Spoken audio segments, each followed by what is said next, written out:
Every time you emptied yourself into someone and called it being real, you were being watched, not by them, by the part of you that needed them to react. That part has a name, and once you hear it, you cannot unhear it.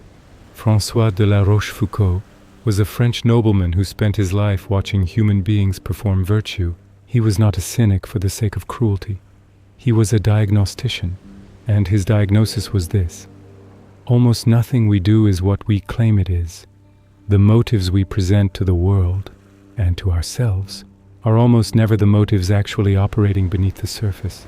Vanity does not announce itself, it disguises itself as generosity, as strength, as openness, as vulnerability. La Rochefoucauld wrote, "We confess our little faults to persuade people that we have no large ones." That is not a description of someone else. That is a description of what happens every time you empty yourself and call it being real. What does it mean to share everything emotionally? It means you do not filter, you do not assess the room. You do not consider the relationship, the timing, or what the other person has demonstrated they can hold. You simply open the door and pour yourself out, your fears, your resentments, your traumas, and you call this intimacy. But intimacy is not the same as disclosure. This is a distinction that almost no one makes, and it costs them everything. Intimacy is built slowly. It is earned through reciprocity, through demonstrated trustworthiness, through time. It is the product of a relationship that has proven it can hold weight. Disclosure is a different act entirely. Disclosure is the act of speaking. It requires nothing from the other person except presence. You can disclose to a stranger on a plane. You can disclose to someone who is using you. You can disclose to someone who will take everything you said and file it away as evidence against you. And many of you have done exactly that. You have handed someone your rawest self and watched it weaponized, minimized, or gossiped about. And yet you kept doing it. Not because you are stupid, but because something in you needs it. La Rochefoucauld had a name for that need. He called it Amour-Propre, self-love, but not in the healthy sense. Amour-Propre is a blind, insatiable hunger for confirmation that does not care how it gets fed. It will accept validation dressed as sympathy. It will accept attention dressed as intimacy. It will accept the spectacle of your own emotional display reflected in someone else's reaction and call it depth. This is what compulsive emotional sharing actually is, not vulnerability. Amour-Propre in a costume. And the costume is convincing because you are the one who made it. Now let us make this specific. The person running this pattern experiences it as 3 distinct impulses, each feeling entirely reasonable in the moment. The first is the pressure release. Something happens, an argument, a fear, and the discomfort of holding it becomes intolerable. So you reach for a person, not because the relationship has earned this level of access, but because the pressure needs somewhere to go. You call this processing. What you are actually doing is outsourcing your emotional regulation to whoever is standing closest. You are making their nervous system responsible for stabilizing yours, and you do it without asking for consent. The second pattern is the credentials display. You volunteer your wounds, not because it is relevant, but because it positions you. It signals depth. It says, I have done the work. Notice me doing the work. La Rochefoucauld saw this. He wrote that Amour-Propre is more clever than the cleverest person. It can transform into any shape, including the shape of humility, rawness, or radical self-disclosure. The person performing their healing is still performing. The audience has simply been told they are watching something authentic. The third pattern is the loyalty test. This is the most calculated of the 3 and also the least conscious. You share something vulnerable, something that costs you, and then you watch. You watch to see how they respond, whether they stay, whether they match the disclosure, whether they prove themselves safe. The sharing is not primarily communication, it is an audit. You are running a test on the relationship using your own pain as the instrument, and when they fail the test, when they respond inadequately, or do not reciprocate or reveal they cannot hold what you gave them, you experience it as betrayal. But you designed the test. You administered it without their knowledge, and you are holding them accountable for failing an exam they did not know they were taking. 3 patterns, 1 engine, Amour-Propre running beneath all of them, feeding on whatever reaction it can extract. Every time you ran one of these patterns, you believed you were being brave. Rochefoucauld does not let that stand. He looks at the person who calls themselves radically open and asks, "What are you performing and for whom?" And the answer, when you stop flattering yourself long enough to look at it, is that you were not performing for them. You were performing for the part of you that cannot tolerate not being seen. The disclosure was not a gift. It was a demand, dressed as an offering, handed to someone who may not have wanted to receive it, in exchange for a reaction you had already decided you needed. This is where Baltasar Gracián enters. Gracián was a Spanish Jesuit philosopher who understood social dynamics with a precision that most modern psychology has not caught up with. He had a concept he called prudencia, not caution in the timid sense, but strategic wisdom about what you reveal, when, and to whom. He wrote, "Never open your door to the least of evils, for many come in under the guise of the smallest.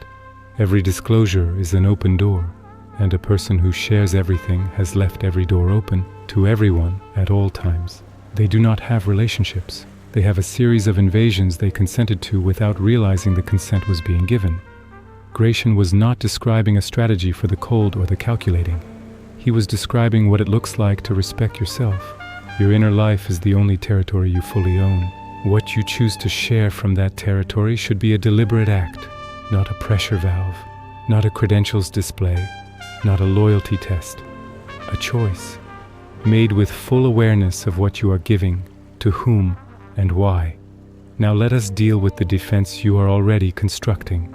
You were told at some point that filters are dishonest, that to hold anything back is inauthentic, that radical transparency is the highest form of connection, and that if you have nothing to hide, you should hide nothing.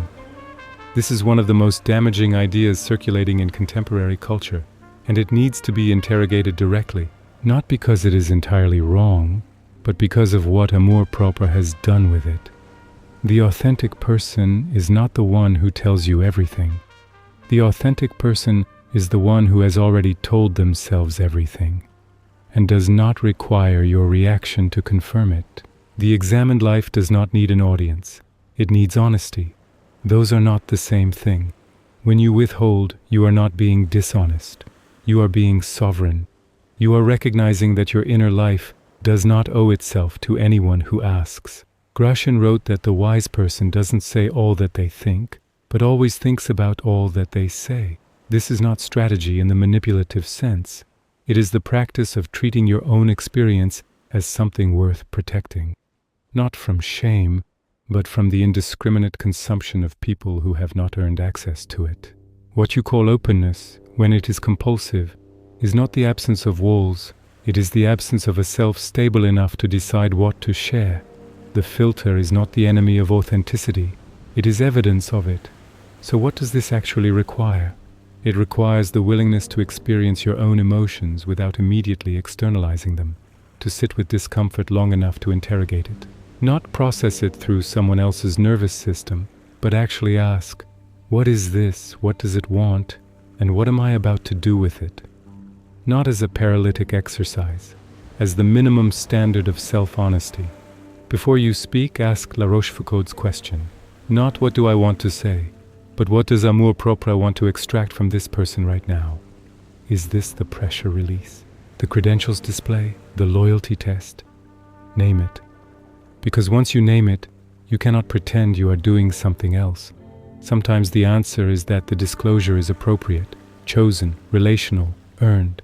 Sometimes it is that you are running a pattern on someone who did not agree to be your instrument. Knowing the difference is not suppression. It is the interrogation that replaces the compulsion. You do not kill the impulse.